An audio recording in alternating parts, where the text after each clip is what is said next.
সাকিব খান এই মুহূর্তে বাংলাদেশের বাজার কিন্তু তিনি গরম করে রেখেছেন। শুধুমাত্র এই মুহূর্তে বলা ভুল, তিনি যখনই মার্কেটে আসেন তখন কিন্তু বাংলার বাজার পুরোপুরি দখল করে নেন। এবং সবথেকে বড় বিষয়, বাংলাদেশের বাজার নয়, আমাদের পশ্চিমবঙ্গের বাজারও, বিশেষ করে ইউটিউব রিভিউর কমিউনিটি যারা রয়েছেন, যারা আমার মতো রিভিউ করেন সিনেমার, তাদের কাছে অবভিয়াসলি সাকিব খান একটা বড় নাম। কারণ তাকে নিয়ে ভিডিও তৈরি করলে প্রচুর ভিউজ আসে, বড় একটা অ্যামাউন্ট ঢুকে ব্যাংকের অ্যাকাউন্টে। যাই হোক, আমার নিয়মিত সাকিব খানকে নিয়ে ভিডিও তৈরি করা হয় না, কিন্তু সত্যি বলতে প্রিয়তমার পর থেকে সাকিব খানের যে কাজগুলো আসছে আর কি, যে কাজগুলো নিয়ে আমরা নিজেরা এক্সাইটেড রয়েছি, প্রত্যেকটা কাজের অ্যানাউন্সমেন্টের পর থেকে কিন্তু আমার মধ্যে এক্সাইটমেন্ট কাজ করেছে। কারণ আপনি যদি রাজকুমারের কথা দেখেন, রাজকুমারের সেকেন্ড গান রিলিজ করেছে, এটা হিমেল আশরাফের সাথে কাজ।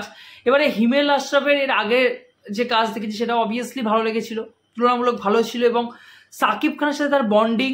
এবং এই গানটা আপনারা দেখুন, আমি রাজকুমারের প্রথম গানটা রিভিউ করিনি, কারণ সেই গানটা আমার আহামরি কিছু লাগেনি, কিন্তু এই গানটা কিন্তু বেশ ভালো হয়েছে, তুলনামূলক বেশ ভালো হয়েছে।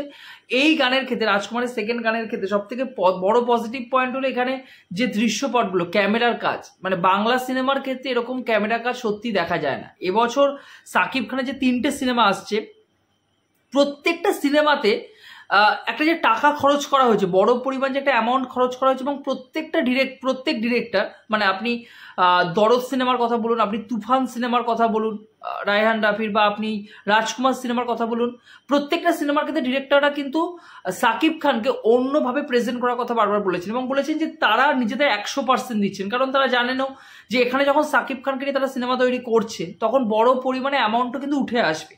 তো বড় সংখ্যক দর্শকের কাছে যাতে একটা ভালো মেসেজ পৌঁছায়, এবং তারা যাতে সাকিব খানকে নতুনভাবে পর্দায় দেখতে পারেন আর কি, এবং নতুন অডিয়েন্স, মানে আমরা বলি না যে সাকিব খানের অডিয়েন্স শুধুমাত্র মাস কমার্শিয়াল অডিয়েন্স বাংলাদেশের, তা কিন্তু নয়।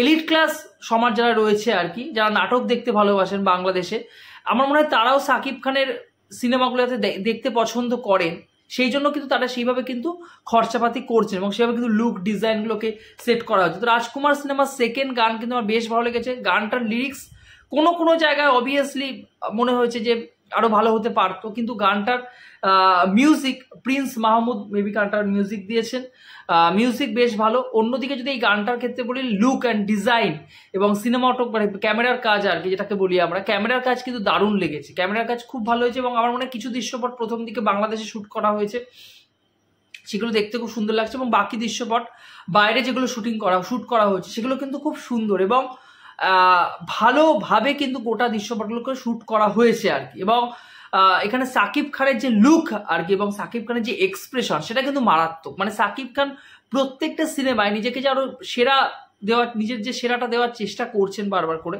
সেটা কিন্তু প্রমাণ হয়ে যাচ্ছে আর বিশেষ করে এই সিনেমার গানের দৃশ্যপটগুলো দেখে মনে হয় এক্সপ্রেশন কিন্তু দারুণ। মানে একদিকে রোম্যান্টিক দৃশ্যপট যেরকম রয়েছে, আরেকদিকে তার ছেড়ে যাওয়া, প্রিয় মানুষের ছেড়ে যাওয়ার যে বেদনা, যে দুঃখ, সেটাও কিন্তু ফুটে উঠছে, এবং শুধুমাত্র এক্সপ্রেশনের মাধ্যমে কিন্তু গোটা গানটার একটা আলাদা একটা প্রাণ ফুটে উঠছে আর কি। আমার কিন্তু বেশ ভালো লেগেছে। এবং রাজকুমার সিনেমাটা আমার মনে হয় তুফান এবং দরদ দুটো সিনেমার যে জনার আর কি, সেখান থেকে একদমই আলাদা। তো এই সিনেমাটা একটা ভালো পরিমাণ বিজনেস অবভিয়াসলি করবে, এবং রাজকুমার সিনেমাটার জন্য কিন্তু আমি এক্সাইটেড হয়ে রয়েছি। সাকিব খানের 3টে সিনেমায় কিন্তু বা আমাদের পশ্চিমবাংলায় আসলে আমি কিন্তু দেখবো, দেখে কিন্তু রিভিউ করবো আর কি। যাই হোক না কেন, আপনারা জানাবেন রাজকুমারের সেকেন্ড গান আপনাদের কেমন লেগে, দ্বিতীয় গানটা আপনাদের কেমন লেগেছে, রাজকুমার সিনেমার জন্য বা সাকিব খানের 3টে সিনেমার জন্য আপনারা কতটা এক্সাইটেড, অবশ্যই কমেন্ট বক্সে জানিয়ে যাবেন। ভিডিওটি ভালো লেগে থাকলে, চ্যানেলটি যোগ দিতে চ্যানেলটাকে অবশ্যই সাবস্ক্রাইব করে দেবেন। বন্ধুরা ভালো থাকবেন, সবাই সুস্থ থাকবেন, জয় হিন্দ।